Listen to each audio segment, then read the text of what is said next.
if I told you this entire space shuttle launch platform was made almost completely out of wood and actually moves? Today I'm building this ROKR mechanical space shuttle puzzle, and this isn't just a model. It has gears, moving launch arms, lights, and even a working launch sequence. But here's the real question. Is this a fun engineering project or just an overpriced wooden puzzle? Let's find out. When you open the box, you get laser-cut wooden sheets, electronic components for the lights, gears, hardware, and full instruction manual. This one has about 446 pieces, so this is definitely not a quick afternoon puzzle. This is more like a build project. The parts are laser-cut plywood, and overall the quality looks pretty good right out of the box. If you've ever built model cars, Legos, wood kits, or mechanical models, you'll probably enjoy this. This is kind of a project where patience pays off.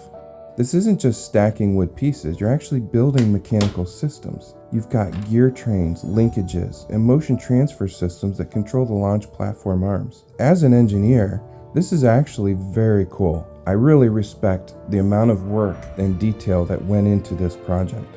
This honestly looks fantastic as a display piece. The launch arms move, the gears operate smoothly, the lighting effects add a really nice touch, and the whole thing just looks like a miniature engineering exhibit. Here's what I really liked. It's very unique mechanical design, high detail level, fun engineering concepts. It's a great display piece, and it's a satisfying build. If you're the kind of person that enjoys the process as much as the result, this is a very satisfying build.